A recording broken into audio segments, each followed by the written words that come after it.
Dear participants, hello and welcome to our first Westminster Development Policy Network virtual seminar series. Today, we're very excited to have our second speaker of the series, Dr. Kateryna Schroeder from the World Bank. And Kateryna is an agriculture economist in the Food and Agriculture Global Practice in the Europe and Central Asia Unit. Her work focuses on agriculture and trade policy and food security. She's also exploring how digital technologies can address market failures and what's the role of public policy in facilitating this process. Prior to joining the World Bank, she worked as a research scientist at the FAO Institute and a frequent consultant with the UN FAO. She worked on issues related to food security, nutrition, trade. She holds a PhD in agriculture and applied economics from the University of Missouri. So they just recently launched a book with a very catchy title called What's Cooking? Digital Transformation of the Agri-Food System. So following her presentation, we have our own Kamujan Akramov from IFPRI. He's a senior research fellow and the program coordinator for Central Asia at IFPRI. He will discuss for several minutes the presentation that Kateryna will present. And with that, I would like to remind our viewers, if you have questions, please send them. And if it's a small question, I read to the speaker. But if it's a big, important questions, at the request of the speaker, I'll leave those to the end. And we'll have time for proper Q&A at the end. So with that, Kateryna, thank you so much. Floor is yours. Thank you very much for the introduction, and thank you very much for inviting me. Let me share the screen here. I guess it's this one.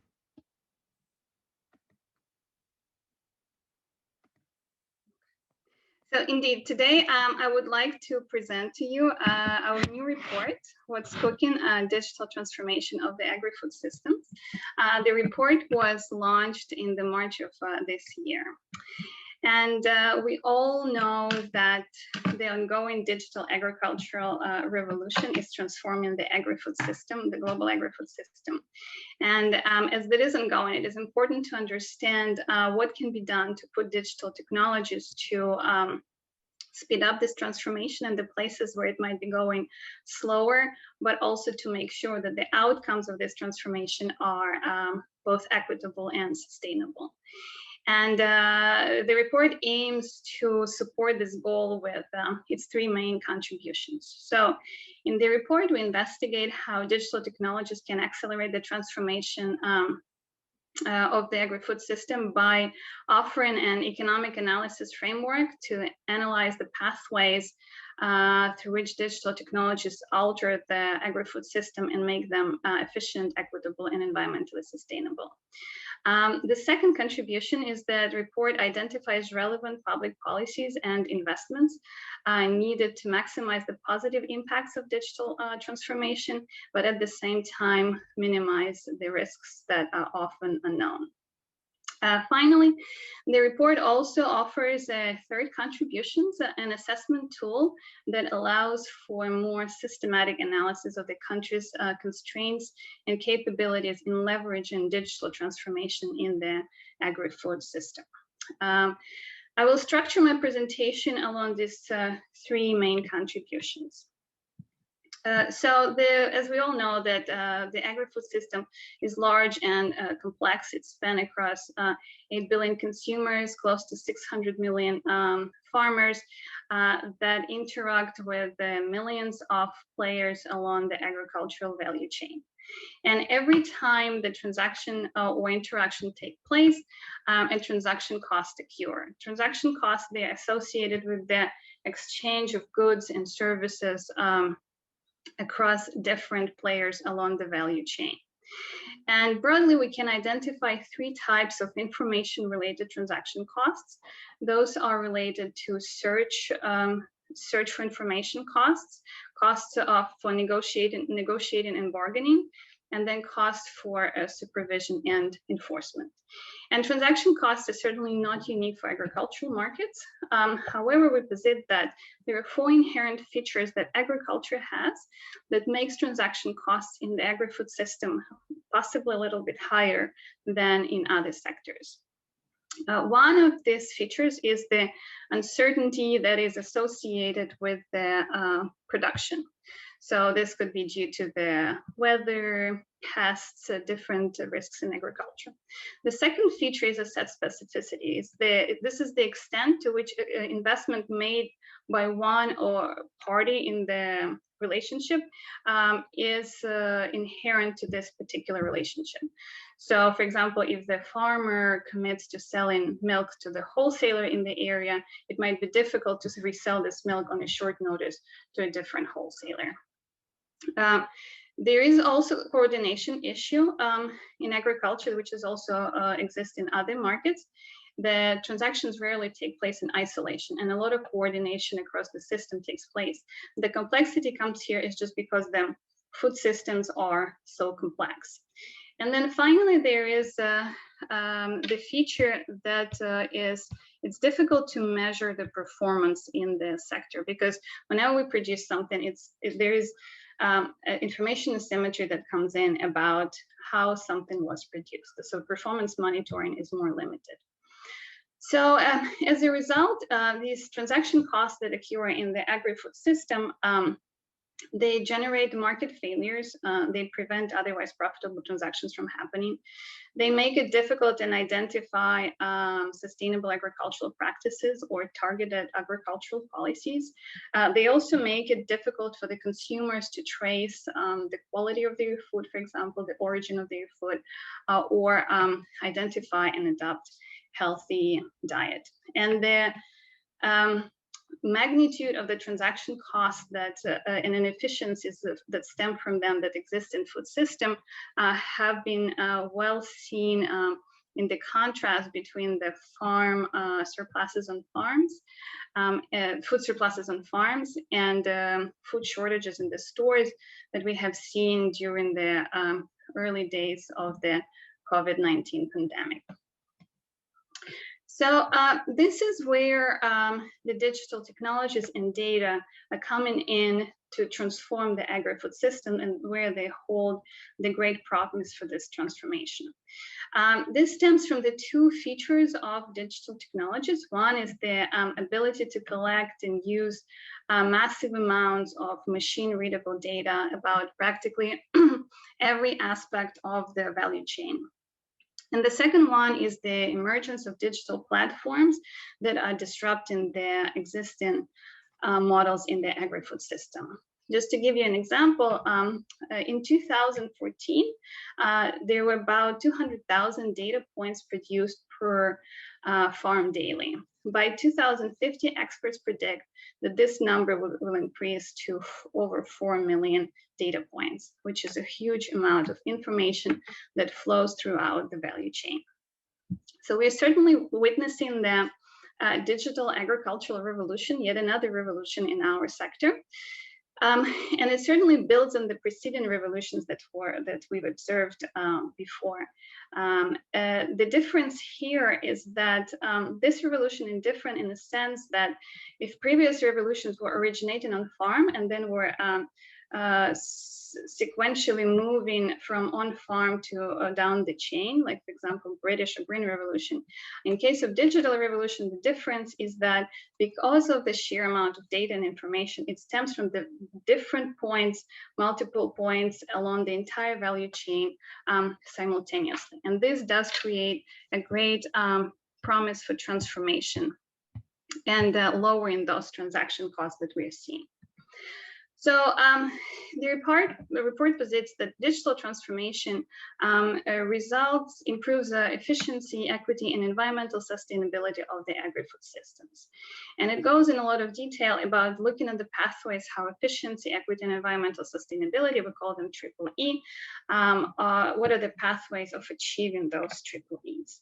So for example, on farm, it improves both allocative and technical efficiency. So on farm efficiencies, Digital technologies may lower the barriers to technology adoption through improving access and processing of information.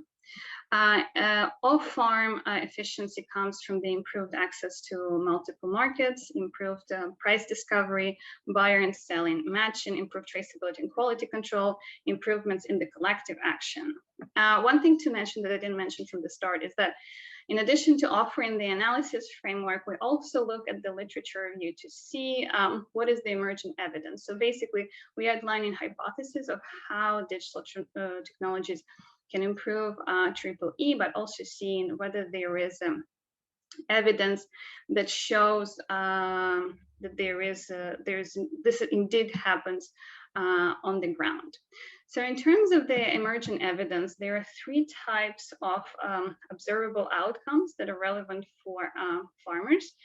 And these 3 types of effects, they include the reduction in the commodity price dispersion, then increased profits and incomes for farmers, and third, changes in resource allocation and new incentives for quality improvements. In terms of equity, there are 3 divides that can be identified in rural areas that are prevalent for rural areas and agricultural sector more so than other sectors. And those possibly more so than in other sectors. And those are economic, social, and spatial divides.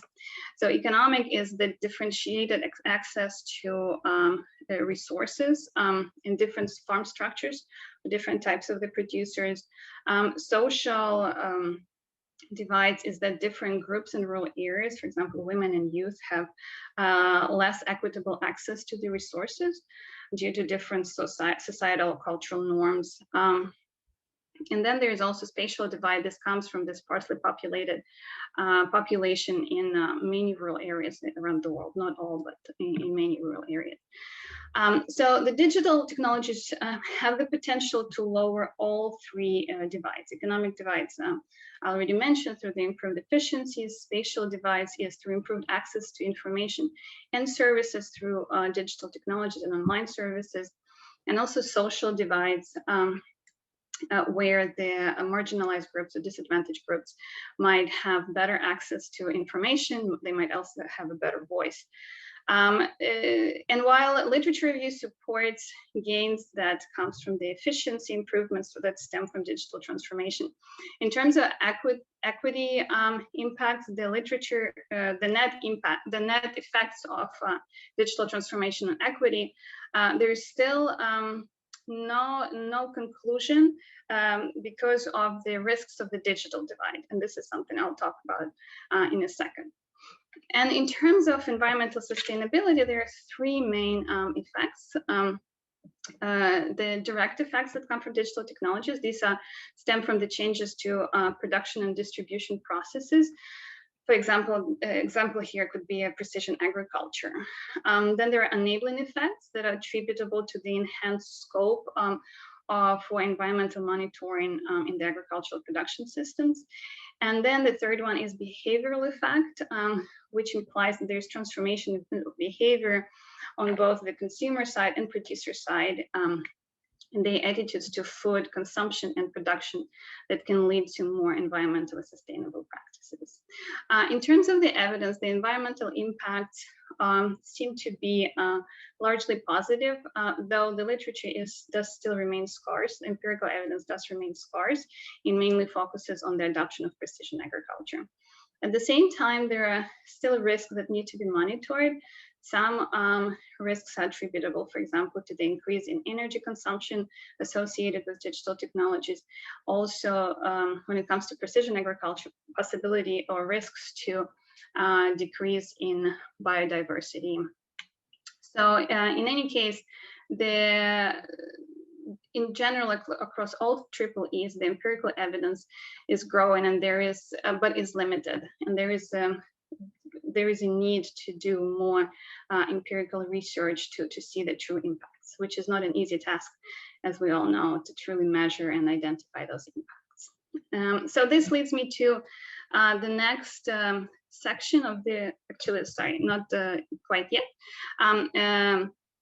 So as I already mentioned, while digital technologies improve efficiency, equity, and environmental sustainability in the agri-food system, they also have the risks associated with them. The biggest one is the risk of digital divide that can be defined as inequality in access to digital technologies and inequality to their use. And often this digital divide stems from the same economic, social, and spatial divides that already exist in rural areas and in the sector. And that's why when I was talking about equity, and I mentioned that the net impacts of the digital technologies on equity are still not well established, because in many cases, digital divides can outweigh the positive impacts on equity. There are three areas where digital divide shows itself, and this is access and use to digital technologies, its impacts on economy through productivity gains and job losses, and how it impacts different people, as well as the concentration of knowledge, power, and revenue in the hands of few. There's another risk associated, which is in a way related to the digital divide, and that risk is associated with data ownership, data privacy, data veracity, and something we'll talk about it in the next couple of slides. And one thing, this is actually a slide I added the last minute. I wanted to just highlight that the report also has a chapter on the on how digital technologies can transform agricultural policy design, implementation, monitoring, compliance, and evaluation. Because policies, agricultural policies in themselves, they can truly shape the agricultural sector.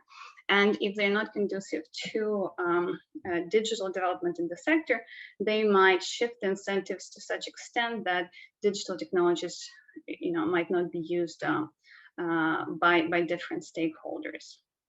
So I urge you to look at this chapter. It was written jointly with OECD. So since I already touched on policies and I touched on risks, this takes me to the next section of the presentation, and that is on the role of public policy in accelerating digital transformation and ensuring that we do achieve the EEE outcomes. And overall, the digital transformation is expected and is observed, as we observe, is led by the private sector. So public policy and the role of public sector is in monitoring the risks and addressing the market failures or public goods in digital economy where investments can be made to boost the EEE outcomes.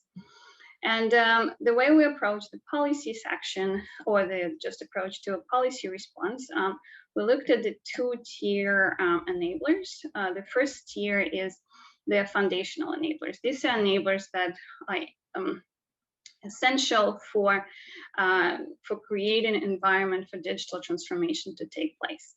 And this include non-digital enablers, such as availability and investments in rural roads, electricity, logistics, needed to power digital devices and connect digital markets. The second one is digital infrastructure itself, which is very important, and this is the need to have digital infrastructure available in remote areas and ensure the good quality of the connection. The third foundational enabler is the government's digital innovation capacity. And so those agencies within the government that support the digital transformation in the agri-food system, they need to be capable to do so. They need to have skills and capacities to manage this process and support this process. So a lot of this has to do with data systems within, for example, ministries of agriculture, and also digital skills of public sector. So, for example, to talk about some of the enablers, in the report, we offer a very brief assessment analysis of where the countries stand in terms of this foundational enablers. So one assessment tool we offer is the coverage of farmland, is how the farmland across the world is covered by how much farmland has mobile coverage. And this is the snapshot of the ECA region, Europe and Central Asia region.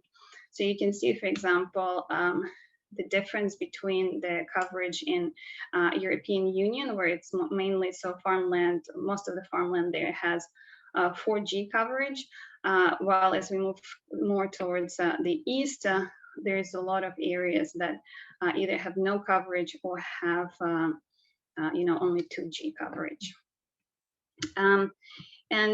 This doesn't mean that if there is no coverage, that it's impossible for digital transformation to take place, because there are many technologies that are simpler technologies and that does not require high level of access to data or internet.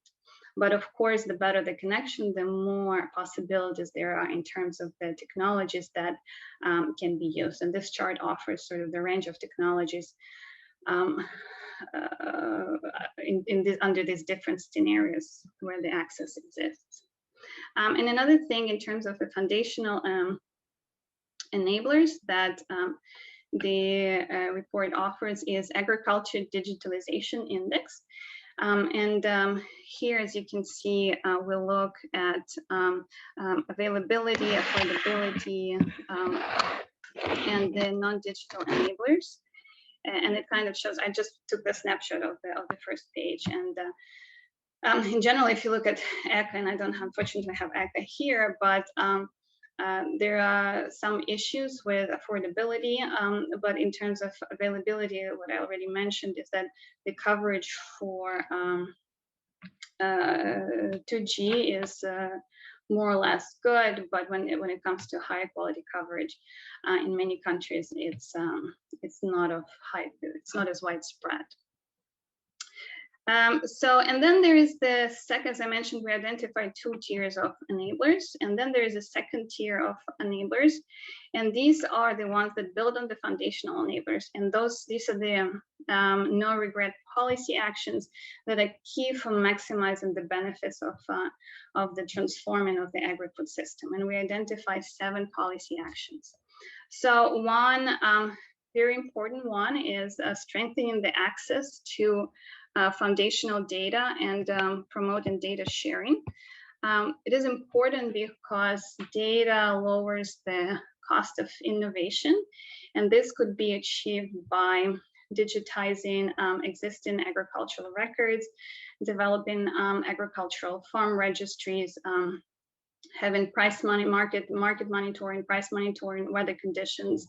The second aspect of this policy action is promoting data portability and interoperability. And I'm sure many of you heard about the FAIR data principles, which means the data needs to be findable, accessible, interoperable, and reusable. And this ensures that data can be used by a variety of stakeholders in the value chain. So the second policy action has to do with, and this goes back to the risks I mentioned earlier, is a need to safeguard farmers' data privacy, ownership, and security. And for this, a legal and regulatory framework needs to be in place. In general, there are 4 underlying principles that should guide this regulatory and legal framework.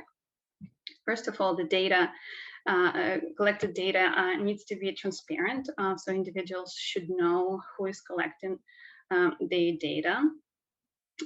Second, individuals should know and have a voice in how the data is used.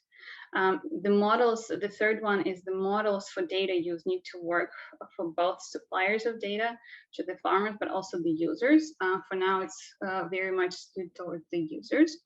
And then fourth one is that digital technology providers need to be accountable for how they use the data. And in general, There is still no perfect example of such legal or regulatory framework in the world, but a lot of efforts are taking place throughout the world, mainly in the developed countries.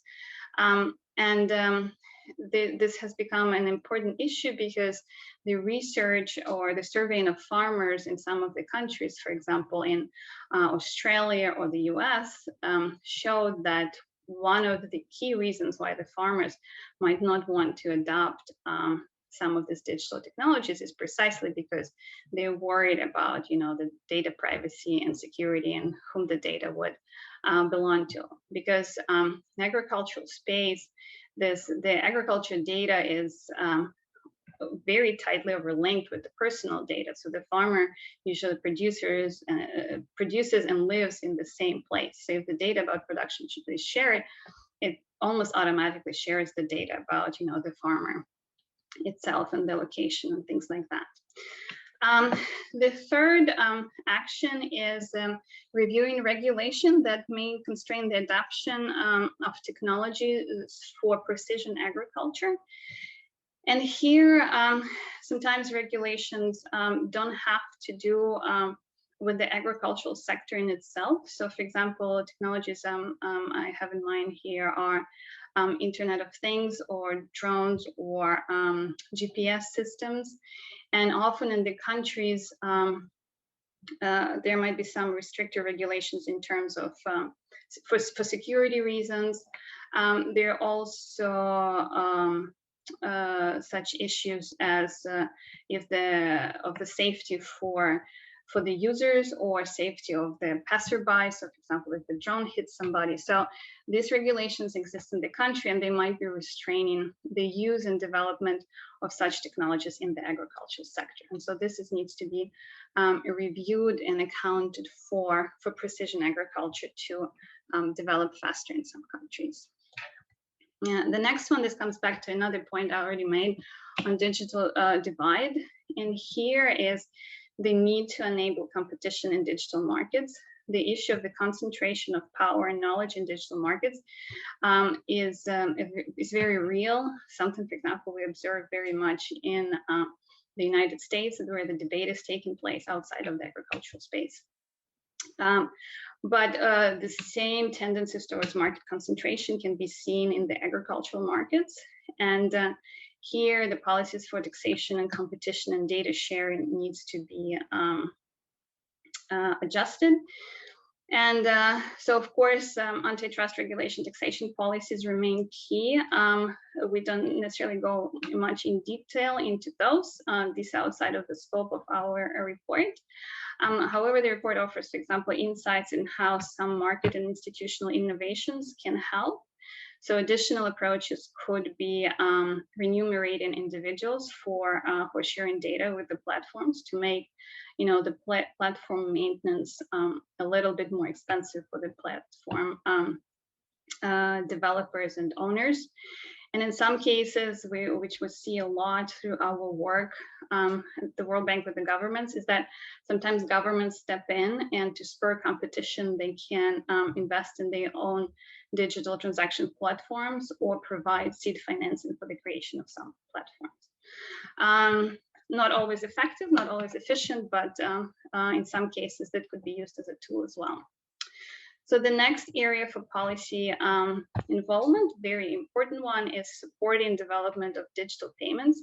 And one thing I would like to mention here is that, I didn't mention this in the presentation, but the report also has a separate chapter on the digital finance markets, how they transform, again, efficiency, equity, and sustainability of the agri-food system, and what are the key constraints. But from the policy standpoint, supporting digital payment systems is absolutely essential for transactions taking place in the virtual world. And here's the need for consumer protection frameworks, robust digital networks, banking and telecom policies that are conducive for digital payments. A very big area for policy involvement, also for the World Bank engagement, is the support of digital entrepreneurship ecosystems, because these serve as a key driver behind the increased supply of digital solutions in the agri-food system. And government can support this with the help of just guiding the governments on the governments can support this by designing e-agricultural strategies, but more importantly to have supporting regional and market aggregation of digital entrepreneurial activities, investing in mentoring and business advisory services, providing seed financing for entrepreneurs, and of course having in place regulatory sandboxes and ag tech startup policies that would help the vibrant startup ecosystem in the country. And then a very important one is that comes together with entrepreneurial ecosystem is the need to invest in transformational research and development, because often this come hand in hand. In the countries, at least in the countries where there is a well-developed digital entrepreneurial ecosystem, the state of research and development in agriculture is also is of very high quality, and often the developers of the new digital solution, they feed off this research and development outcomes. And here is, of course, it is important. It's important for this specific policy action, but in general for policy interventions for digital transformation of the agri-food sector, is to have a close cooperation between public sector and private sector and the research and academic community. And we talked about triple E throughout the presentation. So there are definitely the policies to maximize equity and environmental sustainability for digital transformation. So often when it comes to equity and environmental sustainability, these impacts or incentives might not be fully internalized by the private actors in the agri-food system, and this is certainly the instance where the government need to come in and ensure that there is equitable distribution of the digital benefits, and that the digital transformation is also sustainable. And here, in terms of equity, some of the entry points is definitely investing in the digital skills. So whenever we worked on the report and we talked with very different stakeholders and experts, that this has always been the biggest issues. They need to invest in digital skills. In addition is developing relevant, customized digital tools that have appropriate design and are in relevant language for different users and different groups. And also in some cases, it might be feasible to reduce the initial cost of digital technology adoption through some targeted support. And in terms of environmental sustainability, there is space there too. And here is the need to strengthen digital environmental monitoring. The government has a role to play there. Incentivize the use of digital technologies for environmental sustainability by producers, incorporating environmental goals in agricultural policies that would also help with the it's kind of a first step into finding the solutions of how to reach these goals, and then also trying to influence the behavior of consumers and producers through e-education and information dissemination. And one thing that is important to highlight and undermine that it is very important that the approach of the government to digital transformation needs to have very clear objectives, and it needs to be related to other policy objectives that exist in the sector.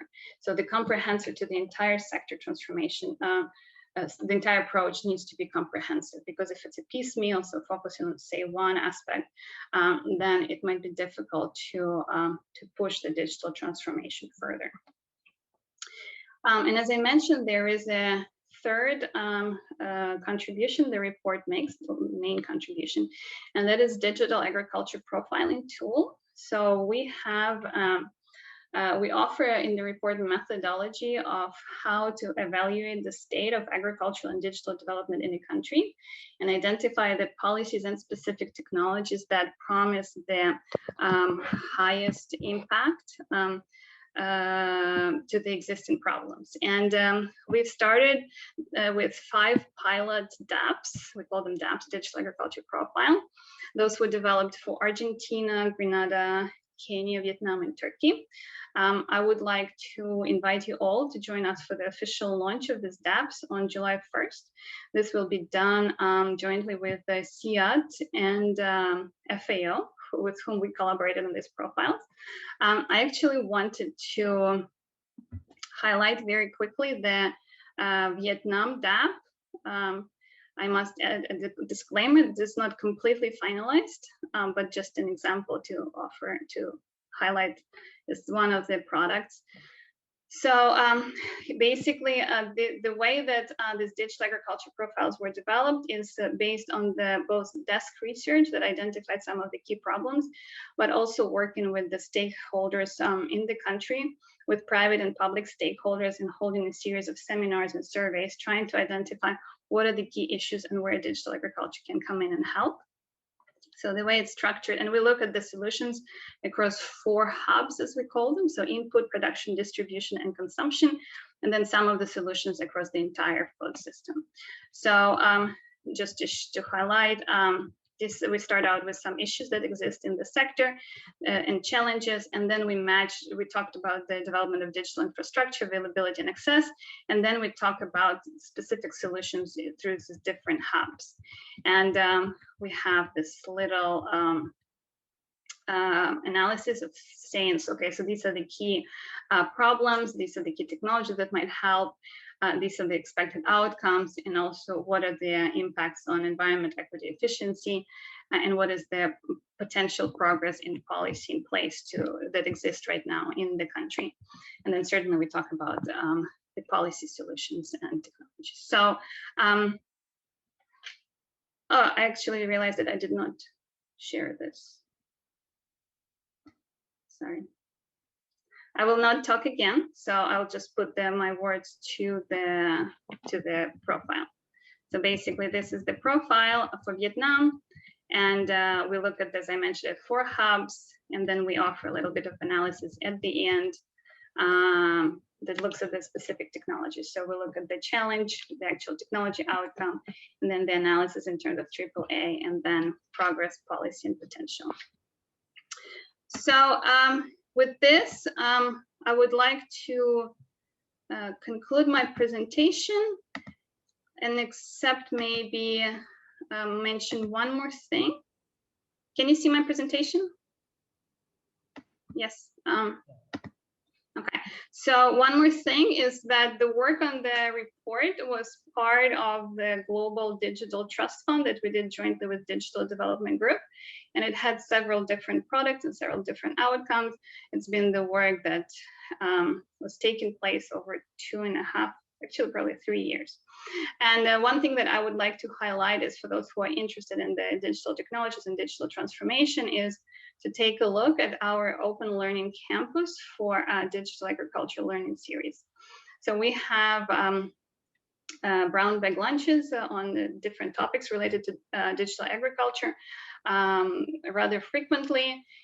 And those are recorded and placed here. So far we've had probably close to 55 different seminars, and they're all in place if you would like to learn more about digital technologies and what the World Bank does in different parts of the country. So with this, I would like to conclude. Thank you very much for your attention, and let me stop sharing. Yeah, thank you very much, Kateryna, for very interesting. Seems lots of work went into the report, and thanks for sharing. So, to some of our viewers, we will upload her slides and links to the report on our website, conference.wiut.uz afterwards.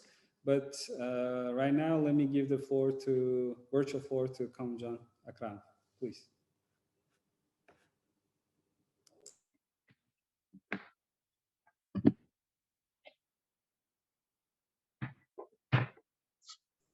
We cannot hear Okay. you. Bahram, can you hear me? Yes. Okay, thank you very much. Thank you very much, Kateryna, for very precise and very interesting presentation. I know this is very long report, but you did a great job putting together, I mean, in this presentation, everything from the report. But I start this actually with saying, I recommend all the participants to download the report and read it, and you will learn a lot from that report. And so I will take a couple of points from the report and try to reflect importance of this for Uzbekistan and Central Asian countries. Report mentions three foundational enablers which can maximize the gains of digital agriculture. One is digital infrastructure, second non-digital enablers, and this governmental capacity to foster digital innovations. All this very important, especially digital infrastructure. Actually, you showed the map in Central Asia. Access to fast internet is very difficult, especially in rural areas. If you are in Tashkent or in bigger cities, probably you are fine. But if you go to rural areas, access to 4G or 3G is very difficult. So investment in digital infrastructure is very important. And I think the government started to, especially in Uzbekistan, started to work on this, but they have to speed up because this is very important. And the report also talks about risks of digital divide, which is very important. And I would like to mention IFPRI's Global Food Policy for 2021 also talks about digital divide, and we presented that for this region last week. And in the report, actually, you can find that countries or communities where they had a better access to internet and other infrastructure, they did much better than others. So this is another important area for actually not only about agriculture, entire food system. And I would like to mention also the data governance, because this is very important. There are a lot of issues with property rights in the region, specifically in Uzbekistan. And I think data ownership and data protection issues will be very important if you want promote digital agriculture or digitalization in general. And it's very difficult to separate personal data, which is protected by privacy law, at least in the Western countries and more advanced countries, and also non-protected, non-personal data. So there is a lot of work for government to make these things more straightforward. And I think this is very important. Another thing, actually, competition, how digitalization or digital transformation can impact the market. This is very important because still in Central Asia, including Uzbekistan, competition is very problematic, including in agriculture. So increase market power and concentration of gains from digital agriculture in the hands of few is huge risk, actually. So government should think about this, and how policy will address these issues is very important. And last point I would like to mention is actually McKinsey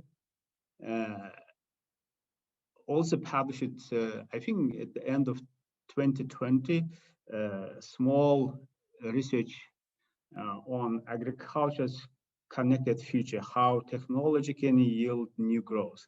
Actually, they say in the next decade, because of digital transformation, agriculture may produce about 500 billion additional value added. So that's huge, right? And of course, they talk about new technologies like low power wide area networks and 5G and low orbit constellation technologies and so on. But here in Central Asia, we are still talking about 4G, right? I think if we want to tap to those gains, we have to invest in this not only in the existing technologies, but in the new technologies as well. So again, Kateryna, thank you very much for a very interesting presentation, and this is very important report.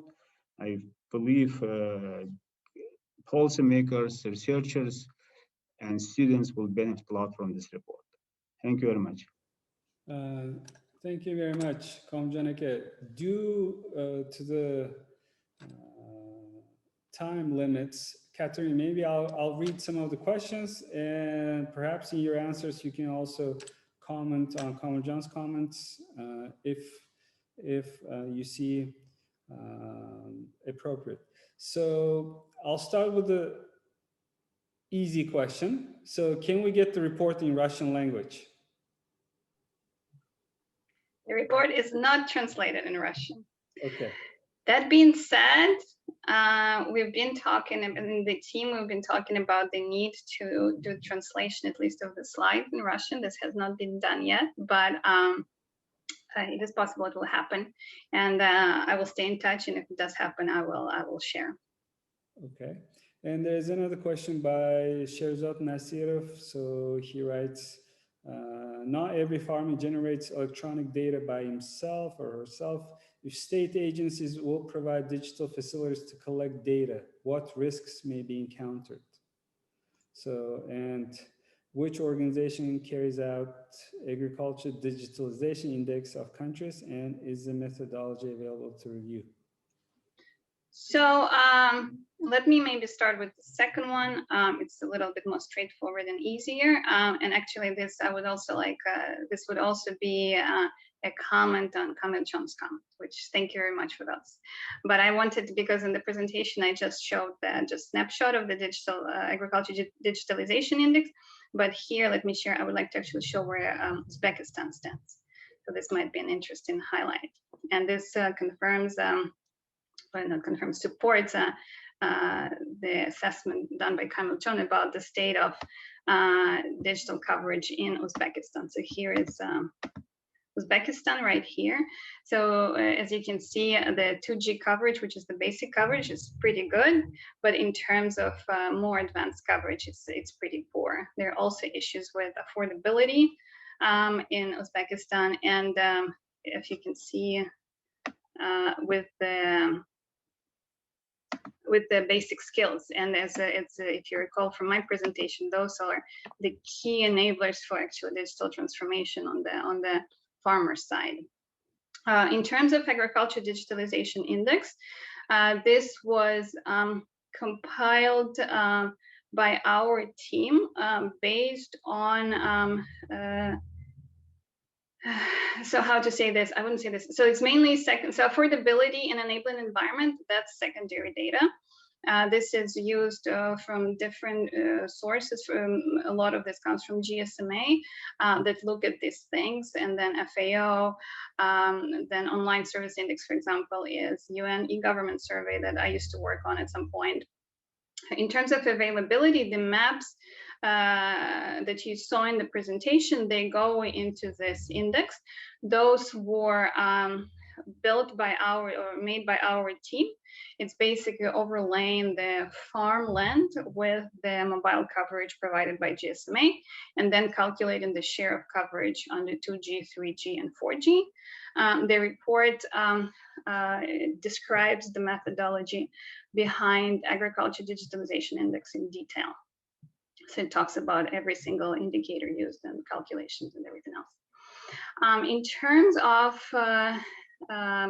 government provision of data or collecting data, in addition to farmers supplying the data, this is one of the big enablers that I discussed, having this foundational data, having open access about various agricultural metrics, the production systems, prices, market information systems, farm registries. The risk here, and Kamerjan did mention this, is that the issue of privacy and ownership and the use of this data. So to ensure that there is no misuse of the data, all this needs to be done in a very transparent way. And World Bank does work a lot. This is one of the areas where we work a lot with the governments to, first of all, build in such data capabilities at the ministerial levels, but also ensuring the transparency of this information. So for example, one project I am very closely working on is on building an online farm registry in Ukraine and ensure that all the transactions and all the financial flows are publicly available and seen by everybody. So this sort of, I hope this answers the question, but please do let me know if it does not. Okay, one more question. So, in your opinion, what's the impact of using ICT to international trade of agriculture, and what are the disadvantages of using ICT in agriculture? That's two questions, right? One is what are the negatives of the use of ICT in agriculture? One is so in terms of negative, if taking risks aside, so there are risks associated, but I don't necessarily think it's a negative aspect of use of digital agriculture. It's just something that we all need to be aware of, different stakeholders in the Agrifood system, and for policymakers also to know these risks and thinking how to address them. If we talk about the very specific negative aspect of digital agriculture, in my very personal opinion, I think it is the fact that it redefines the role of the farmer and the nature of farming. So the farms, especially we see in the US, for example, farms that are very technology laden, the farmer becomes just a manager, you know, who can be sitting in Washington, DC and can be operating the farm in Virginia, somewhere around here. So it kind of takes away that connection of the farmer to the land. And in that sense, I see it being one of the negative aspects of ICT. In terms of international trade, one thing, we don't go much into detail in the report for international trade. We look more, you know, domestic issues, domestic markets.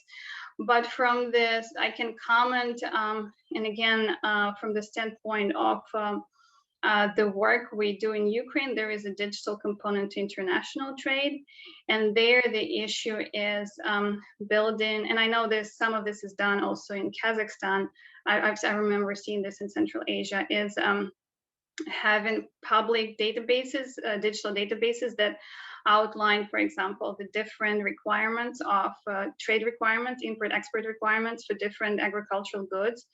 Then digital technologies can also play a very important role in product traceability and quality control, which we know are essential for tradability of a product. So these are some examples from the top of my head. You're muted, Bakram. Yeah, I think you're muted. So thank you very much. I think we're running out of time, so there are more questions, and we'll make sure we send them to Kateryna later. So with that, I would like to thank our speaker one more time. Thank you very much. And our discussant, Kamerjan Akramov, thank you very much. So this seminar series, just to remind everyone, is organized by Westminster International University in Tashkent, International Food Policy Research Institute based in Washington, DC, and Westminster Development Policy Network out of London, UK.